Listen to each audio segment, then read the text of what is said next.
matinale Tocsin, 7h30, 9h30, à la volée. Très heureuse de recevoir immédiatement Maître Michel Amas. Bonjour Maître Michel Amas. Bonjour. Et merci d'être avec nous. Vous êtes avocat au barreau de Marseille et auteur de ce livre, Chronique du mépris ordinaire, placement abusif. C'était aux éditions du Panthéon. Et au-delà de ces chroniques, vous êtes surtout l'avocat qui défendait ces enfants placés, ces enfants séparés de leur famille. Votre livre, je l'ai lu hier, je peux vous dire, je le dis pour tous nos éditeurs, d'abord il est très bien écrit. Vous savez écrire, vous savez aussi peindre, dessiner. On le voit aussi à travers ces pages.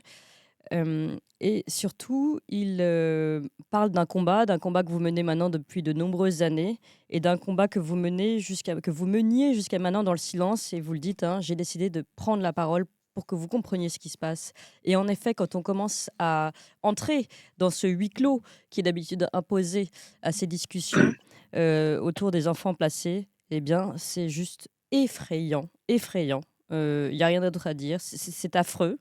Et je suis, même si c'est un petit peu dur de l'aborder ce matin, et c'était dur à lire d'ailleurs, je suis très heureuse de pouvoir vous entendre pour que justement on puisse sonner le tocsin. C'est le rôle aussi de cette radio.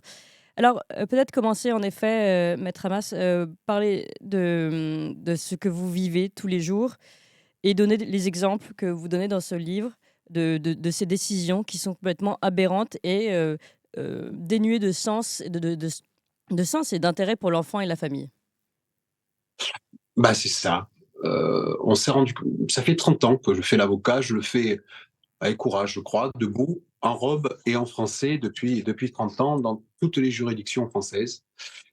Et là, on s'est rendu compte il y a 5 ans quand on a découvert cette matière, qu'on est hors cadre total. C'est-à-dire, il se passe en France quelque chose qu'on a découvert qui est inconcevable, c'est inconcevable. On a livré à des peu sachants les gens les plus fragiles. On a livré à l'incompétence les gens les plus fragiles. Voilà ce qui se passe dans ce dossier, dans ces dossiers. Oui. Alors, moi, maintenant, je me suis tu pendant des années. J'ai fait mon boulot, j'ai mis en place une méthode, j'ai dit après on va tenter de bouger la loi, et puis on se heurte, quand on dénonce, on se heurte à un mur qui est celui de l'aide sociale à l'enfance, qui est un lobby hyper puissant, tout le monde a peur. Ah. Tout le monde a peur de l'aide sociale à l'enfance parce que c'est une machine avec un pouvoir qui est énorme et ça brise les gens. Ouais.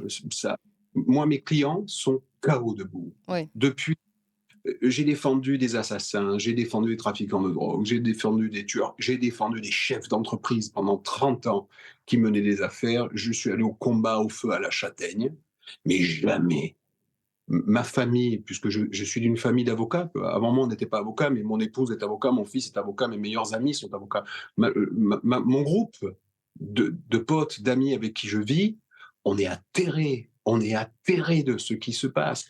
C'est-à-dire qu'on peut détruire une famille en quelques secondes, comme ça, Voilà. sur un coup de dé. Alors, Je vous donne ouais. un exemple. Voilà, donnez ces exemples, après on va tenter de comprendre vraiment ce qui se passe. Mais il nous faut des exemples, allez-y. Un exemple tout de suite est bête. Il y a un gamin qui va à l'école. Il y a une sortie scolaire à 30 bornes en bus. Le gamin prend le car, il vomit pendant 30 bornes. Quand il arrive sur le lieu de la sortie scolaire, il vomit tripes et boyaux. Ils appellent les parents, un avocat, un médecin. C'est pour dire que ça touche tout le monde. Ils vont chercher le gamin. Le lendemain, la mère amène le gamin à l'école. Là, la maîtresse lui dit « Attendez, on a à vous parler ». Là, il y a la maîtresse, il y a la directrice, il y a la ZEU. Votre enfant vomit parce qu'il a à vous parler. Il a à vous parler parce que vous êtes défaillant en placement. Je vous donne un autre exemple, un truc incroyable. Vous êtes défaillant, hop, on le met en placement. Hop, c'est simple. C'est simple. Le principe de prévoyance, il est au taquet du taquet. Je vous donne un autre exemple. Oui, enfin, sauf quand il y a des attouchements, on va en parler, mais allez-y. Une nana qui est infirmière, la trentaine, elle est divorcée d'un garçon, elle a une petite fille. Elle s'installe avec un pompier, ils vivent à Quimper, c'est un couple splendide, merveilleux. La petite fille, pendant la nuit, se réveille vers 2-3 heures, elle rentre dans la chambre de sa mère et de son compagnon qu'il a épousé, c'est plus son compagnon, c'est plus quelqu'un, c'est quelqu'un qu'il a épousé, qui élève ce gamin. Là, le couple fait ce que les hommes et les femmes aiment faire ensemble. Ils sont sous les draps, personne ne voit rien. À l'école, la petite fille dit hier soir, quand je suis rentré dans la chambre de papa et maman, il jouait tout nu. Mmh. Écoutez bien, ils ont pris le gamin avec 6 policiers le matin à l'école pendant les cours, c'est-à-dire qu'ils l'ont arrêté pour les autres, ils l'ont arrêté. Et elle l'a pas vu pendant 1 an. Elle ne l'a pas vu pendant 1 an. C'est à Quimper. C'est tout simple. Et Mmh. à contrario, là, on a une maman, par exemple, qui ne présente plus, qui se sépare d'avec un bonhomme, le type voit l'enfant un week-end sur 2, et puis ils font une convention parentale, ils disent voilà, on va le voir, on fera une semaine, on fait une résidence alternée, un truc tout simple qui va bien. Oui. Au moment où il y a ça, la femme pète un boulon et elle dit je te présente plus l'enfant. 1 mois, 2 mois, 3 mois, 10 mois, 12 mois, 13 mois, 14 mois, 18 mois. Au bout de 18 mois, je saisis le juge pour enfant en disant il faut à tout prix, c'est moi qui saisis cette abomination qui est l'institution du juge pour enfants, en disant là, on a besoin de vous parce que cet enfant se construit sans le père et qu'on a besoin d'aide. Je ne dis pas elle est mauvaise, je dis on a besoin d'aide pour refaire le lien. Mmh. Le juge dit non. Il dit c'est hors de question, mais non, l'enfant n'est pas en danger. Je relève appel de ça. Je vais à la cour. 1 an après, parce que l'appel, c'est tellement une plaisanterie. On se retrouve devant la cour d'appel 1 an après. Écoutez bien, parce que c'est tout simple. 1 semaine avant, alors, excusez-moi, je fais un peu de droit, le médecin avait dit, le juge avait dit, il faut que cette femme voie un psychiatre. Donc, 1 semaine avant cette audience à la cour d'appel, la mère amène le gamin chez le psychiatre. Le psychiatre la reçoit et à ce moment-là nous écrit à tous, moi avocat des parents, à l'avocat de l'enfant, à l'avocat de la mère, au tribunal, à la cour d'appel en disant attention, j'ai reçu cette petite, elle est en souffrance XXL, elle peut passer à l'acte. Il est impératif que des décisions soient prises pour aider ces gens. Nous nous présentons à la cour d'appel d'Aix-en-Provence. À la cour d'appel d'Aix-en-Provence, le magistrat commence son dossier comme ça. Ah alors madame, hein, ça vous dit pas vous d'aller voir un psychologue, hein, vous n'y êtes pas allé, hein.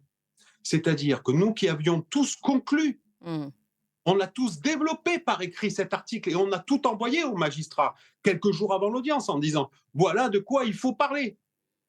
Il n'a pas lu notre dossier à la cour d'appel d'Aix-en-Provence. Ouais. Donc non seulement le système de l'aide sociale à l'enfance est défaillant, parce que c'est une abomination ce qui se passe, mais en plus, de surcroît, la justice n'est pas rendue. Les juges en France, c'est une plaisanterie. Certains ne rendent pas la justice, ils la gardent. Ils la gardent. Pourquoi ? Parce qu'on nous colle dans cette matière où on est dans la dentelle des anciens juges d'instruction, parfois, par exemple à la cour d'appel d'Aix. On a eu trois anciens juges d'instruction qui parlaient à nos clients comme dans un commissariat dans les années 70. Oui.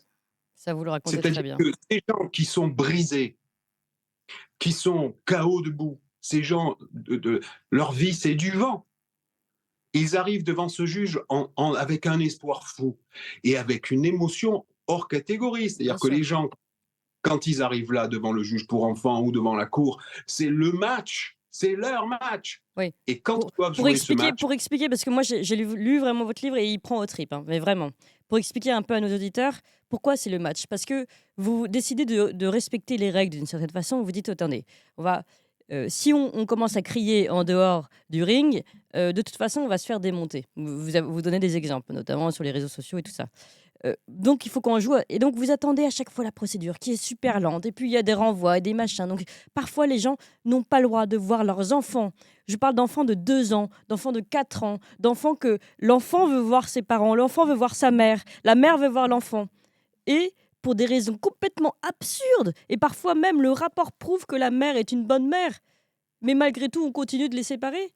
Et donc vous attendez ça. Et parfois, on dit on va attendre encore 1 an avant de les remettre ensemble. Pour des enfants de 2 à 3 ans. C'est confié, je pense, à des incapables médicalement. C'est-à-dire que celui qui doit prendre la décision, c'est le psy, le pédo, le sachant. Moi, je suis orgueilleux de mes plus de 10 années d'études. Je ne les ai pas réussies, pas faites, je les ai réussies, comme tous mes confrères, comme les juges, comme les psychiatres, comme les psychologues. On est des sachants. Et on va confier le soin de décider à celui qui a une formation de 18 mois, 8 mois de stage, 8 mois de formation. Qu'est-ce que c'est comme placement ? On prend un gamin pour X raisons et on le prend à la famille. C'est-à-dire qu'il n'a plus de papa, de maman, plus de maison. Immédiatement, on coupe tout lien avec les oncles, les tantes, les grands-parents, les mamies, les amis, les enfants des amis. On coupe tout. Le lendemain, on le déscolarise. C'est-à-dire qu'on le met dans une autre école. C'est-à-dire qu'il n'a plus un ami. Et plus un référent, plus un cadre. Mais c'est juste... Mais Il n'y a plus rien. Attendez, c'est pas tout. immonde. Ils arrêtent tous les extrascolaires. Le foot, la danse, l'église pour ceux qui sont religieux, tout. Les soins dentaires, les soins... tout. On arrête tout. Et là, on va le déconstruire. Et ils vont dire ce qui relève de la folie. Tant que l'enfant n'a pas accepté sa vie dans le foyer, les premières années, on ne travaille pas sur le lien parent-enfant. On travaille sur l'acceptation pour l'enfant de son état de détention. On devient fou. Ouais. On devient fou. On devient fou. Et plus, quand ils ont vraiment très envie de se voir, ce qui est tous, il y en a peu qui disent tant mieux que ce soit placé, j'en ai marre. Ça arrive quasiment jamais. Quand ils ont très envie de se voir, à dire c'est pas temps. Non, il faut attendre. Il faut qu'ils travaillent sur les uns et les autres. Alors qu'est-ce que c'est que travailler ? Moi, je veux bien qu'on travaille. J'entends tout. Et nous, on fait un travail avec les clients qui est dément. C'est-à-dire qu'on se substitue à eux. Ils voient un psy 2 fois par mois, ils font des thérapies familiales, ils débriefent tout par écrit, ils font le point et moi tous les 10 jours. C'est-à-dire, nous, on fait le boulot. Qu'est-ce qu'ils font, eux ? Ils disent, ils disent au juge, vous devez travailler sur le lien avec votre enfant. Donc, pourquoi pas ? Merci, c'est gentil. Mais ils foutent rien. C'est-à-dire que dans la plupart des dossiers sur l'année, ils rencontrent les parents de visu pour parler du dossier que 1 à 2 fois, parfois 3. Il est où le travail ? Où est le travail ? J'ai défendu une petite jeune femme hier. Sur l'année, elle a vu son enfant 8 heures. Ouais. 1 fois par mois, 45 minutes, mais dès qu'il y a des vacances, ça saute. Donc, sur 1 an, elle a vu 8 heures, c'est-à-dire que moins que la trilogie du Seigneur des Anneaux. Ouais. Voilà, je sais pas. Et quand on arrive, ils nous disent, elle n'a pas suffisamment travaillé sur son lien. Mais eux, ils n'ont pas donné un rendez-vous à cette femme pendant 1 année. Et ça, quand nous, on le dit et qu'on tape sur la table, parce que croyez-moi, on tape. Et on tape fort. Quand on tape, le magistrat dit oui. Et je ne parle pas des conséquences, parce que là, je dis déjà, le rapport parent-enfant et la détresse des enfants. Mais ce qu'on a découvert qui est pire, qui est fou, moi, vraiment, je pensais il y a 5 ans qu'on plaçait les enfants des types qui les violaient. Oui. Punta basta. Je pensais que c'était ça. C'est pas ça. On place tout le monde. Qui est le cœur de cible de ces gens ? C'est les femmes seules. Une femme isolée, mon Dieu, madame, vous allez prendre. Les couples qui se disputent, les couples qui sont en conflit. Moi, j'entends les confrères qui montent dans les tours, qui font des procédures tous les 15 jours pour le Noël, pour le droit de visite de Pâques, pour le cartable. Bon, tout ça, ça signale que vous êtes en conflit. À un moment, il vous place les enfants. Les enfants, les femmes battues. J'en parle plus parce qu'après, on me dit tu parles que des femmes battues. Donc, les femmes battues, être femme battue en France, c'est un cauchemar. C'est pas un cauchemar de prendre les coups, en fait. C'est même agréable, cette partie-là, par rapport à ce que vous allez vivre après parce qu'ils vous prennent les enfants. La femme battue, on lui dit partout en France, de Marseille à Quimper, de Strasbourg à Bordeaux, on lui dit vous n'avez pas protégé vos enfants des scènes de violence que vous avez vécues chez vous. Ils prennent les enfants, il y en a pour 4 ans. Et les parents d'enfants différents, les autistes. Moi, ce qui se passe avec les autistes, moi j'en ai un tout près, un que je caresse. Je suis content d'avoir été là pour protéger ce gamin. Je me dis, mon Dieu, les autistes, ce qu'on fait en France aux autistes. Rien que dans la semaine dernière, sur donc 6 jours de travail, on a rentré 4 dossiers d'autistes. 2 qui ont été placés à la hache et 2 qui ont été jetés des écoles en quelques secondes. Et tout cela, c'est secret. Tout cela, c'est secret. C'est soumis au huis clos. Et c'est la raison pour laquelle c'est ça. Moi, depuis 30 ans, je vais dans cette arène qui est un prétoire, et la règle est simple. On a tous les mêmes cartes. On se bat avec les mêmes cartes, on danse avec la vérité les uns et les autres, et le couple qui danse le mieux, il gagne. Il y a un gagnant et un perdant, mais de notre combat, il y a un gagnant et un perdant. Tout le monde peut le voir, tout le monde peut le critiquer, tout le monde peut dire ce qu'il y a à faire. Il y a du public, il y a les parents, il y a la famille, il y a les témoins, il y a toujours des gens. Là, tout ce qui se passe est à huis clos parce qu'on dit, comme c'est des enfants, ça doit être secret. Ça se comprend, un enfant qui est violé, la France entière n'a pas besoin de le savoir.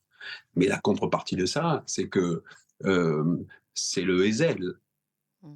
c'est le Far West. C'est-à-dire qu'on est capable de faire dans cette matière. Alors, on est capable à tous les niveaux. On est capable devant les tribunaux parce que ce qui se passe dans certains petits bureaux de juges et dans certaines cours d'appel est inacceptable. Certains comportements sont inacceptables. Moi, je le redis, la cour d'appel d'Aix parle aux gens avec une violence en matière d'enfance en danger, avec une violence qui est inacceptable. On doit respecter ces gens, on doit leur parler bien. Voilà, on Vous doit leur commencez parler. d'ailleurs votre livre, le premier chapitre sur le mépris, hein. Exemple de Ouais. mépris ordinaire. Ouais. Et ensuite, il y a le comportement des services sociaux. Mm. Parce qu'on est tous là à dire, ah oui, les services sociaux, c'est bien. Parce qu'ils nous aident. Mais ma cache. Mm. Alors, il y en a des biens, hein, vraiment. En plus, maintenant que je suis tellement rentré fort, les gens viennent à nous et le ton change et on a avec certains des relations qui sont extraordinaires, surtout les équipes plus jeunes. Avec les équipes plus jeunes, on arrive vraiment à travailler. Mais il y a des folles coches. Et les gens, alors je leur dis, il faut surtout pas enregistrer. N'enregistrez rien parce que c'est un délit et si vous vous faites choper dans ce délit, vous détruisez. C'est fini le droit de visite. Mais beaucoup ont enregistré et j'ai entendu des horreurs. J'ai entendu des horreurs, pas plus tard qu'hier. J'ai une femme qui est venue dans mon bureau et j'ai entendu la référente qui vient tellement bien habillée aux audiences de Marseille, lui dire « c'est moi le patron et je te le rends quand je veux moi ». Je l'ai entendu de mes oreilles. Et On parle de l'enfant là. Hein. Mais l'intérêt de l'enfant, mais personne c'est une abstraction. Alors, au début, la voix de l'enfant, elle est cruciale. C'est-à-dire qu'un enfant qui va dire à l'école, oh là là, on place. Un enfant qui va dire chez une copine, oh là là, on place. La parole de l'enfant, elle est sacralisée dans le début du dossier. Mais après, c'est une boucherie. Sa voix n'existe plus. Moi, j'ai des enfants qui écrivent jour et nuit au magistrat. Je le redis. Oui. Et peut-être qu'on va sortir ces gens de foi. Le dossier de foi dont je parle un peu partout sur tous les médias en France, le dossier qui se passe à foi est un pur scandale. Alors, racontez-nous justement. Oui. Il y a des gens, ils ont 2 gamins. C'est un couple de la quarantaine, ils parlent comme ça, ils sont très sympathiques. Ils jouent au rugby, c'est des braves gens. Il y a un des gamins qui a une maladie du dos, il a mal au dos, on va voir les médecins de foie, et à foie, la médecine, ça les préoccupe pas trop. Donc, ils vont aller à Toulouse. À Toulouse, il y a un professeur de médecine dans un service hospitalier qui décide qui trouve que cet enfant a un problème au dos vachement grave, qui va mettre en place un protocole lourd, qui va lui coller un corset, il va le recevoir plusieurs fois, il y aura un staff de médecins, ce staff de médecins va prendre des décisions. À un moment, ils disent il faut vraiment l'alléger, ils vont le mettre dans un fauteuil roulant quelque temps pour aller à l'école, la mère amène le gamin en fauteuil roulant. Maintenant, l'enfant, il est bonnard, et il y a des moments où il a pas mal. Donc, la maîtresse, parce que les maîtresses font un mal considérable, décide à cet enfant, il n'a rien. Elle va faire une information préoccupante. L'information préoccupante, c'est quelqu'un proche de l'enfance qui dit je suis informé d'une situation de danger. Elle va faire une information préoccupante, on va leur prendre les 2 gamins. Et on va déposer contre eux des plaintes pour mauvais traitement à enfants. Et on va leur reprocher un truc, elle a le syndrome de Munchausen par procuration, c'est quand on invente une maladie pour un gamin pour qu'on nous voit nous, pour exister nous, bon, d'accord. Celui qui pose ce diagnostic, c'est l'EduxP. Il a autant de qualités pour moi, de compétences pour poser ce diagnostic que moi en physique nucléaire. Voilà, c'est ça. Quand tu sais pas, tu la fermes. Et tu poses pas de diagnostic. Mais comme on a sacralisé l'incompétence, on l'a sacralisé. C'est-à-dire le patron, c'est celui qui a le moins de diplômes. On l'a sacralisé, on va partir dans ce dossier sur le syndrome de Munchausen par procuration. Alors écoutez bien, j'ai donc fait un procès à ce pauvre médecin. Je regrette, je m'en suis excusé à l'audience. Je lui ai fait un procès devant l'ordre des médecins en disant vous avez vous avez fait des mauvais signalements, ce gamin n'était pas malade, vous êtes incompétent et votre staff, ils sont encore plus incompétents que vous. Je suis obligé de faire ça. Là, l'ordre des médecins et la justice rend une décision en disant les soins ont été appropriés, en référence, c'est les soins qu'il fallait faire. Donc, je rapporte la preuve depuis 2 années que le placement n'était pas possible, que Qui n'était pas j'avais fait pertinent. aucune faute. Mmh. Il n'était pas pertinent. J'en rapporte une preuve écrite par une décision judiciaire. Ça fait 2 ans qu'ils voient leurs enfants au compte-gouttes. Alors, c'est pire. Ils les voyaient une fois par mois, 45 minutes. Et comme les parents n'en peuvent plus, ben ils ont fait un truc encore mieux. Ouais. Ils les voient une fois par trimestre. Et le gamin, Ça, c'est ce que vous mais racontez. Souvent, pardon, parce que je veux vraiment que tout le monde comprenne. Souvent, en fait, ce que vous expliquez très bien dans votre livre, les parents, les enfants sont à bout. Ils n'en peuvent plus. Ils craquent. Ils ont besoin de voir leurs enfants. Les enfants ont besoin de voir leurs parents. Ça paraît naturel, mais voilà. Et donc, ils craquent et ils font des choses que je ferais moi, par exemple. Je sais pas, ils essayent peut-être de voir leurs enfants à des moments entre les ouais, couloirs, ou ils essayent de s'écrire alors qu'ils n'ont pas le droit de s'écrire, ou des choses incroyables, quoi.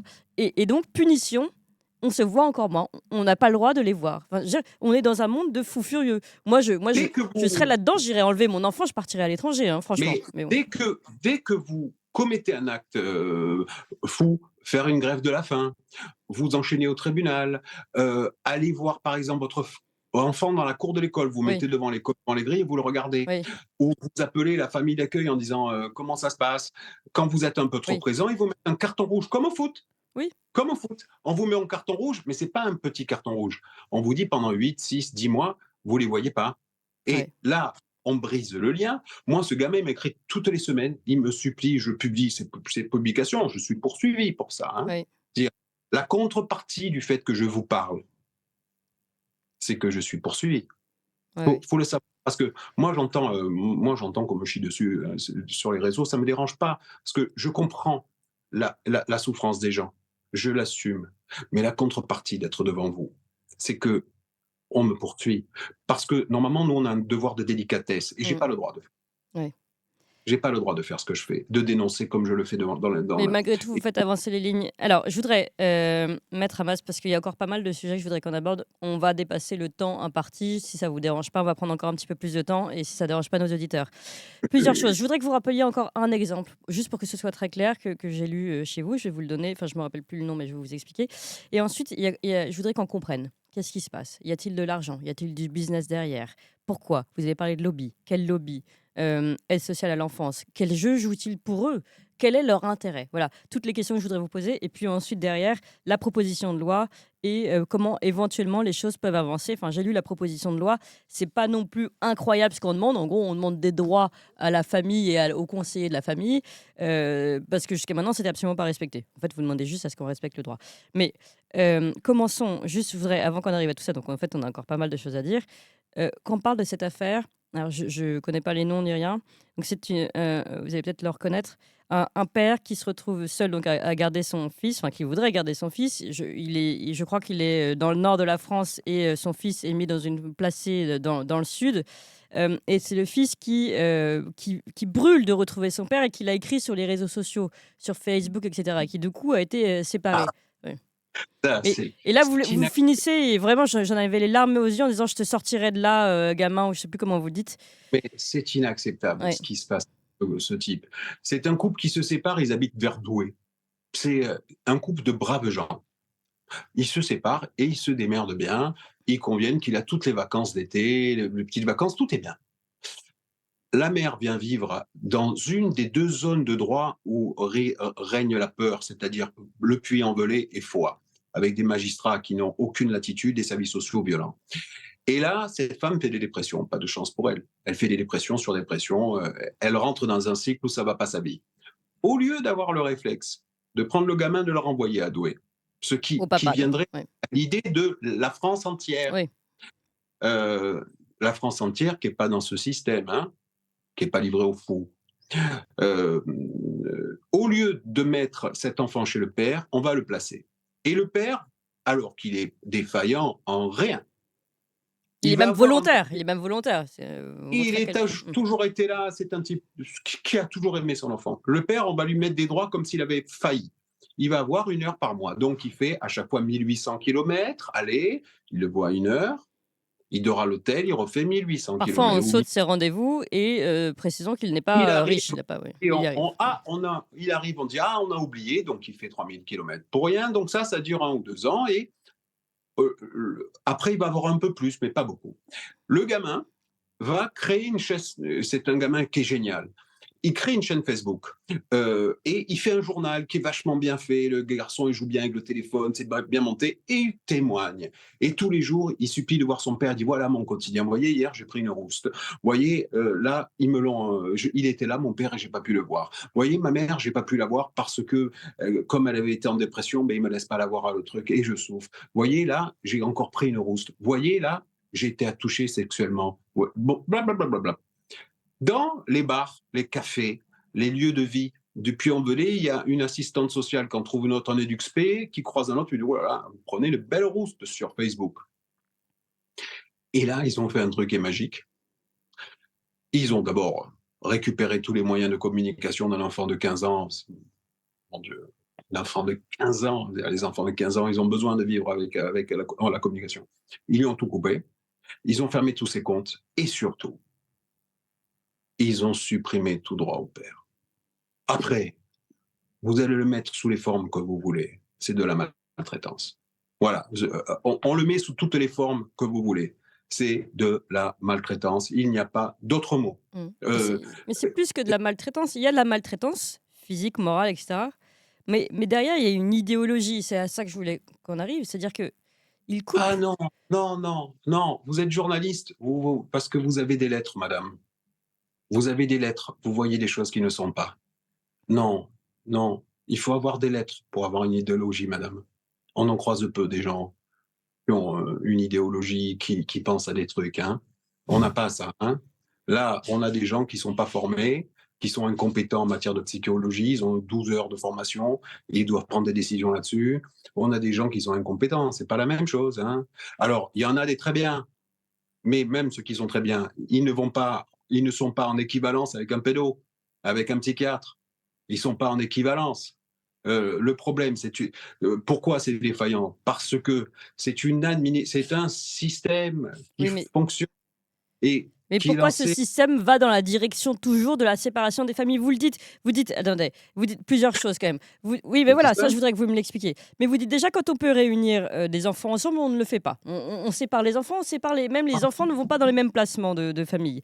Ensuite, bon, précisons tout de même qu'on apprend dans votre livre que si un enfant est attouché dans la famille d'accueil, dans le foyer où il est placé, ça s'appelle pour eux, pour l'administration là, l'aide sociale à l'enfance, ça s'appelle un cafouillage. Bon, voilà, je le dis.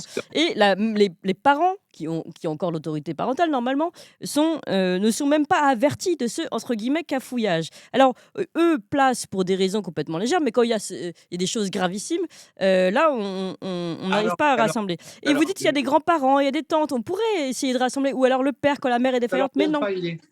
J'ai pesé sur la loi, vraiment, je me suis engagé là-dedans parce que je suis avocat, j'adore ça, j'ai plein d'enfants et le combat, c'est ma maison, j'aime. Donc j'ai pesé sur la loi pour mettre sur les grands-parents, pour qu'on privilégie les grands-parents, qu'on ne sépare plus les fratries. Là, on va changer la procédure. Mais au-delà de ça, par exemple, un enfant qui dit ah, bah tiens, il y a attouchement, mon oncle, mon père, ma tante, c'est toujours pareil, on ne sait pas définir, c'est un propos d'enfant, donc là, placement dans la seconde. Et donc, la parole de l'enfant, là, c'est du béton armé. Là, par contre, nos enfants, moi, des enfants qui sont violés, sodomisés, qui sont contraints de pratiquer des fellations, de masturber d'autres garçons, c'est toutes les semaines, plusieurs fois par semaine. C'est-à-dire, c'est pas vous en parlez aujourd'hui avec moi, mais moi, dans la journée, c'est sûr, je vais en avoir un. Donc, dans tous les foyers, les petites filles, elles vont les masturber les grands. Elles vont être obligées de pratiquer des fellations. J'ai des garçons qui sont sodomisés de manière régulière. J'ai des petites filles qui sont violées de manière récurrente. Il y en a une, elle a été violée 2 fois à Toulon, ça n'a pas préoccupé le juge. Et là, on a plaidé pour eux il y a 1 semaine. Et la cour d'appel m'a dit, il n'y a rien. Et bien sûr qu'il n'y a rien, puisqu'on n'a pas déposé de plainte. C'est-à-dire que vous, demain, vous êtes agressé, je ne vous le souhaite pas, madame. Si vous êtes agressé dans la seconde, vous allez déposer une plainte. Si vous avez été quelqu'un qui est violé, au moins on peut faire des prélèvements ADN. Un enfant qui est violé, c'est pas dans l'enfant qui a touché, violé dans le système de l'aide sociale à l'enfance, ils vont mettre des semaines à aller au commissariat. Donc le rapport de la preuve de l'agression, on l'a jamais. Donc tous ces dossiers sont classés sans suite. C'est-à-dire cette petite fille que je défends à Toulon, elle a été violée 2 fois. Les plaintes ont été déposées plus d'1 mois après. Donc c'est classé sans suite et la justice me dit, et notamment la cour d'appel d'Aix, me dit systématiquement il n'y a pas eu d'agression puisqu'il n'y a pas eu de procédure. Son petit frère, à cet enfant-là, a été sodomisé. La plainte déposée 3 semaines après. Il est là le problème, c'est que la parole est sacralisée au début et vous plastiquez votre vie. La détruit, vous la détruit minutieusement, brutalement. Hein. C'est pas un truc lent qui va venir tranquillement. C'est-à-dire qu'on vous coupe tout. Les vies sont détruites par ces gens. Et lorsque l'enfant révèle des faits bien plus graves, il y a no way. Je vous redonne l'exemple de cette petite fille alors, on parle de la prostitution. La prostitution des mineurs, c'est pas bien, c'est pas bien. Tous les réseaux, tous vous les journalistes, En vrai, il faudrait pouvoir aller aux audiences pour voir en fait le gna gna gna. Parce que, en fait, qu'est-ce que c'est? C'est un problème récurrent gravissime, la prostitution des mineurs placés. Pourquoi? Parce que ces petites filles de 12, 13, 14 ans sont souvent dans des lieux qui sont, c'est pas super agréable les mecs, hein. C'est souvent, on met pas les enfants placés en plein centre-ville, dans le 8e à Marseille ou à Paris plein centre, hein. On les met dans des zones où c'est moyen. Donc, les proxos, les petits caïds, les mecs de quartier, ils sont autour et là, ils vont capter ces gamines. On a un problème majeur de prostitution à Marseille, majeur. À Nanterre, on a un problème majeur. À Évreux, on a un problème majeur. Et tout le monde s'en tamponne le coquillard. Je redonne l'exemple. Pardon pour ceux qui m'ont déjà entendu. Un enfant placé parce que la mère est en dépression, une petite fille, 14 ans. J'écris au juge en disant, elle se drogue. Pas de réponse. Elle fume. Pas de réponse. Elle a du sexe. Pas de réponse. À un moment, elle disparaît pendant plus d'1 mois, elle se prostitue. Pas de réponse, pas de courrier, pas de rien. Zombie, Walou, rien. C'est-à-dire qu'il ne s'est rien passé. On la découvre à Toulon, à des centaines de kilomètres d'Évreux. On la ramène. La petite reste un peu, mais le Mac la récupère, la refait tapiner à Toulon, où elle revient enceinte. Maintenant, cette fille revient, on est traumatisé. On a une audience il y a 1 semaine. Je monte sur la table en disant, ce placement a échoué. Les enfants veulent voir la mère, il y a un vrai désir. La mère, elle est brisée, elle est voilée, pensez bien, il y a un monde en être voilée, la petite qui se prostitue. Il faut restaurer le lien. Et là, ils mettent un droit de visite de loin en loin, et on me dit que j'amène la discorde parce que je dis que le placement est un échec, parce que je dis à ce juge que le placement est un échec, mais je ne vais pas lui donner une médaille. Je ne vais pas leur donner une médaille dans l'année, parce qu'elle a le voile. Parlons-en aussi. Parce qu'elle a le voile. On ne l'a jamais reçue. On l'a vue 1 ou 2 fois. Il y a une dame bien agressive, une chef de service qui vient là comme un roquet donner des leçons de morale, alors que la petite qu'on lui confie, elle fume, elle boit, elle prend de l'alcool, elle a des rapports sexuels, elle est en fube, elle se prostitue, et vous voulez qu'on lui donne une médaille pour dire tu as bien fait ton travail, mais c'est un pur scandale. C'est ce qui se passe en France, c'est souvent un pur scandale, mais il n'y a que nous. C'est là où on sort du cadre. Oui. Alors justement, arrivons. Donc on voit qu'on sort complètement du cadre et on le lit aussi quand on lit votre livre. Donc parlez juste, puisqu'on a vraiment dépassé, il nous reste 1 minute, et puis on va clôturer. On a bien vu comment ça se passait. Enfin, on a pressenti comment ça se passait plutôt. Vous avez parlé de lobby, vous avez parlé d'argent. Est-ce que vous pouvez nous expliquer un peu ce qui se passe? C'est tout simple. L'aide sociale à l'enfance, c'est le conseil général, c'est les salariés. Donc, c'est une population pléthorique, d'accord? Ils sont les salariés, d'accord? C'est la raison pour laquelle les élus ne s'engagent pas, parce que ce sont leurs salariés et qu'ils sont en très grand nombre. C'est-à-dire que quand on dit à un élu, moi par exemple, j'étais très ami avec un élu qui peut être président d'une région dans notre région, vous voyez, c'est très simple, je ne dis pas le nom. très ami, j'ai campagné même quand il fallait campagner pour avoir des voix. Et quand j'ai saisi en disant: «Oh là là, dites-moi dans votre ASE, dans votre aide sociale à l'enfance, il y a des méga gros problèmes». On m'a plus répondu au téléphone. Parce que tout le monde a peur, parce que tout le monde a peur. Ce sont leurs personnels. Comment faire un procès à son propre personnel? Non, tu es incompétent, tu n'es pas seulement incompétent, tu es dangereux, et en plus d'être dangereux, tu es violent et malveillant. Mmh. Il est là, et le budget de la justice, c'est 100, la médecine, c'est 200, l'armée, c'est des plus. L'aide sociale à l'enfance, c'est tant par enfant, par Oui. mois. 3 000 pour un enfant normal, 4 à 5 pour un HPI, 7 000 pour un autiste, tous les mois. Bah, plus il y a du volume. Alors, je redonne toujours le même exemple, et on va me Attendez, dire que donc ça, qui perçoit cet argent? l'ASE, le budget annuel de l'hébergement des enfants placés, c'est 9 milliards. Après, moi, je vois passer dans la rue en ce moment les agriculteurs, Mmh. et notamment ces types qui gagnent 500 balles par Ouais, mois, ouais. sur qui on vomit Mmh. avec un plaisir que tout le monde nous garde, hein. Mmh. 100 balles par mois, qui demandent simplement Oui. à vivre, et on file 9 milliards pour héberger les gamins, alors que vraiment, moi, j'ai fait faire un logiciel pour avoir des statistiques, tous mes dossiers sont dans le logiciel. Pour moi, des enfants violés par les parents, c'est à la marge, c'est moins de 0,1%. Des enfants qu'on doit placer, vraiment parce que les parents sont jobards, on va dire 10%. Des enfants qu'on doit placer pendant un temps, pour accompagner, pour dire à la Tiarette, il faut qu'on se calme, on va dire 20-25%. Ça veut dire que tout le reste, Mmh. il n'y a pas plus de 25% de placements qui se justifient. Tout Mmh. le reste, c'est du pognon. Oui. C'est que D'accord. du pognon. Et dernière question, puisque et là on élargit un peu. Il se trouve qu'aujourd'hui, bah, on voit par exemple le cas des écoles, hein, l'autorité parentale change, les écoles se chargent de l'éducation sexuelle de l'enfant, les écoles, décident, de ce que l'enfant doit penser finalement, et peuvent même, menacer les parents parce que, l'enfant ne pense pas comme l'école le souhaiterait. Donc on voit quand même c'est un phénomène général, c'est pour ça que je vous dis qu'il y a presque une idéologie derrière.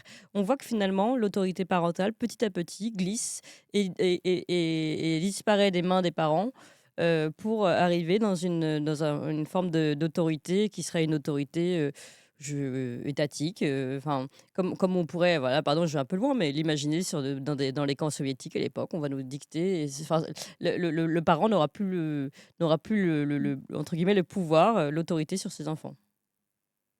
Ça va être une boucherie. Le mot exact, ça va être une boucherie. Ils vont rentrer dans la vie des gens de manière encore plus violente, parce que les enfants, lors de l'éducation sexuelle, vont tous raconter une anecdote qu'ils ont chopée, soit dans la cour, soit avec les cousins. Ils vont tous raconter une anecdote. Et ce que disent les psychologues, c'est que quand un enfant raconte une anecdote, il met en perspective toujours un de ses proches, l'oncle, la tante, le père, la mère, le frère.